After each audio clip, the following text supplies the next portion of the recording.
Good afternoon, Titans. It's Friday, March 23rd, and you're watching Cen10 News. I'm Caroline Carrillo. And I'm Laith Aziz. There's a large community of pinball enthusiasts in the DFW area.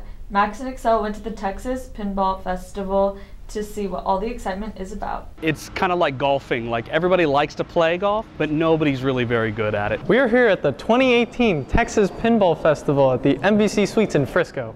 Inside there are hundreds of pinball machines, vintage and new. When I was a little kid, we had these magical things called arcades.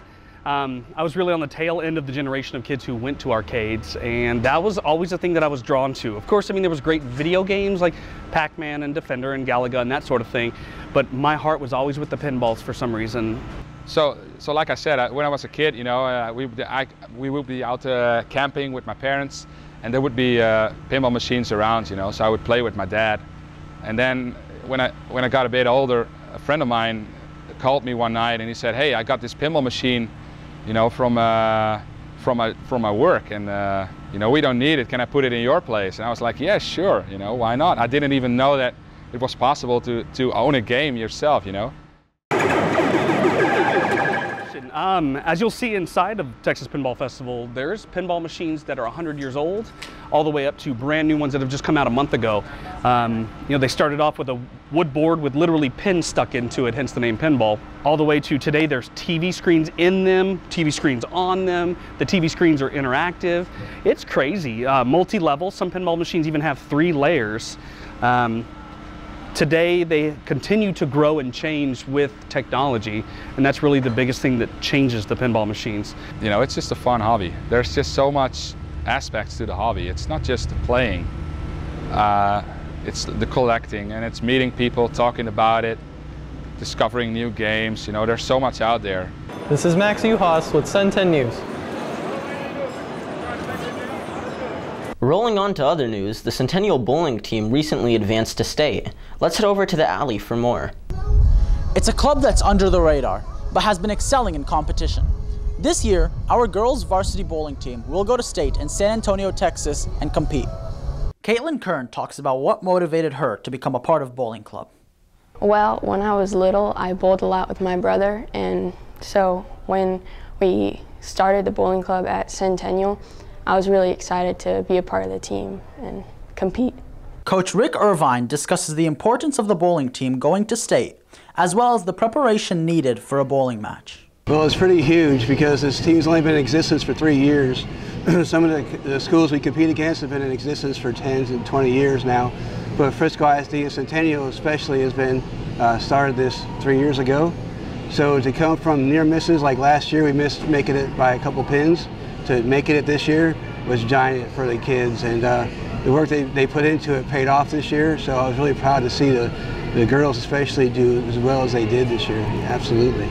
Bowling is a lot more than grabbing a bowling ball with 3 holes and throwing it as hard as you can down the lane. So there's a lot of technology in bowling these days, so you have to understand the mechanics of the game, and that takes a lot of rehearsal. So we practiced and practiced and practiced really hard for it this year. And a lot of the kids came in on their own time too, you know, on their off time and practice as well.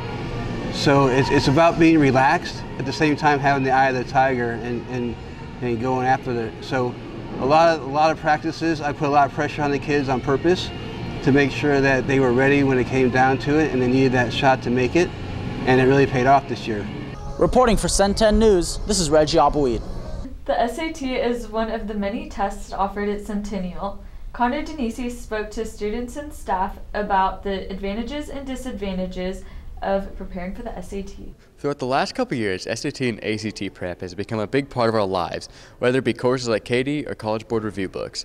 Everyone seems to partake in some form of test prep, but how beneficial are these courses really? We talked to a counselor here at CHS and a student who did well on the test to see what they believe to be some advantages and disadvantages of the different types of prep. There's one offered here in 10th and 11th grade that you have to take that's the PSAT test. It's kind of a pre-test to help you get prepared to know what you're supposed to do or expected for the SAT. I say if you do that in 10th or 11th grade, then to take an ACT as well, just so you kind of compare your scores and see which test fits better for you, because they are somewhat different. There's lots of if you just Google lots of studying modes, and you can even go to the ACT, SAT websites, and they have free study guides, free practice tests. Things that you can do where you don't have to spend a lot of money studying, and going to those academies to try to get ahead. They do become quite expensive, especially if you take them numerous times and you go to several study sessions.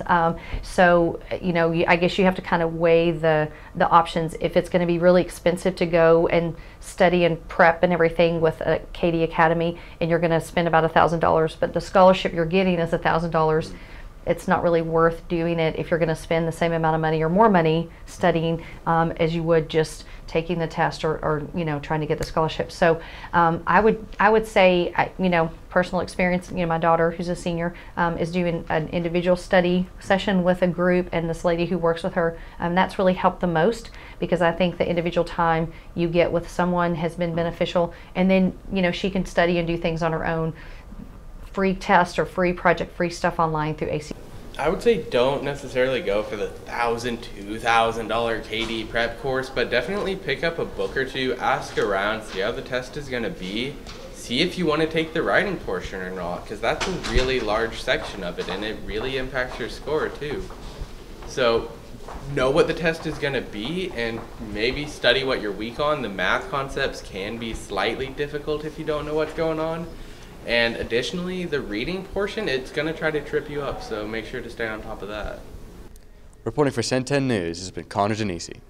The SAT, along with many other aspects of students' lives, causes stress. Amanda talked to students about their experiences with stress.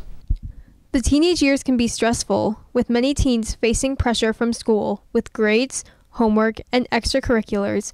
A few students discuss how school makes them feel pressured and stressed. Some things that make me feel stressed at school are like when there's a lot of stuff to learn, but there's a short amount of time to really understand them. So it's more of like, you're kind of just studying for the grade instead of studying for the actual learning, and that kind of stresses me out, because like, what if I need that like stuff later in life? Some of the things that make me feel stressed at school is when all my teachers start piling on stuff one after the other after the other. It's like never ending. School isn't the only thing contributing to the stress of these students. Many factors outside of school increase their stress level, such as work, family, relationships, and the struggle of growing up. Everything that stresses me outside of school is stuff that like deals with school. So like, college applications, studying for the SAT, ACT maybe if I need that.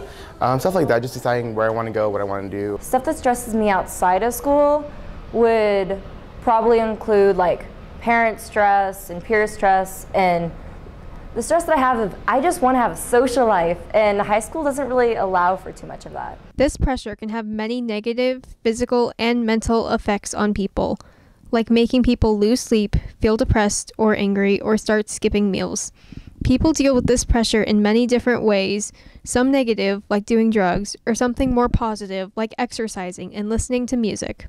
If I'm getting to a point where like I'm getting really stressed, I listen to music, or I just take a break, go on social media for a bit, like just go switch between the same 3 apps for a couple hours, and then I just feel a little less stressed. Doing that helps by it just gets you refreshed. It just lets you prioritize like what you want to do first.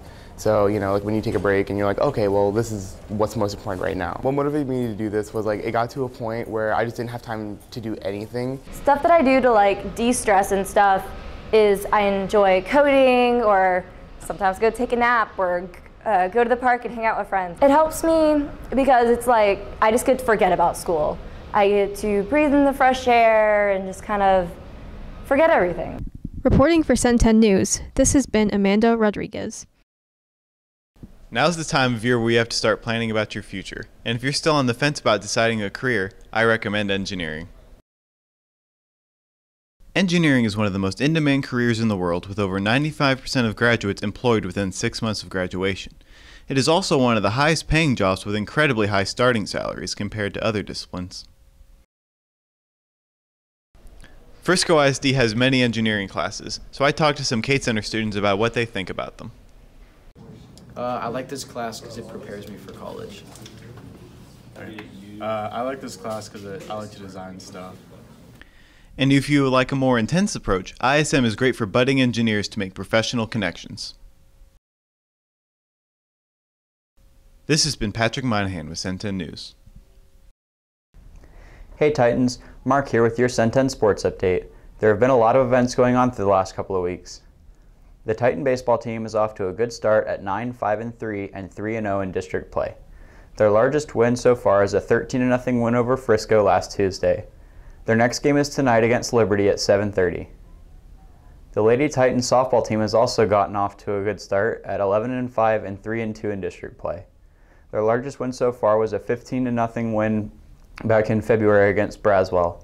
Their next game is tonight against Independence at 7 o'clock. The Titan boys soccer team has had an incredible season so far. They're 15-0-3 and 10-0-3 in district play. Currently at number 1 in the state and 29th in the country, they're currently the favorites to win the state tournament by a considerable margin. The Lady Titan soccer team has had a good year so far and appear to be headed back to the playoffs with a 10-1 district record, second only to Wakeland. They started off slow but have won 2 matches in a row to climb into second in FISD. The final regular season matches for both teams went late last night, so we'll include an update in the next show. And check out our website for scores from the Titan sports this year to date. There's a lot of sports to follow this weekend, Titans. Go show your classmates some support. That's all for this week, Titans. Make sure to check out our website at www.cen10news.com and follow us on Twitter at Cen10News. Have a great weekend.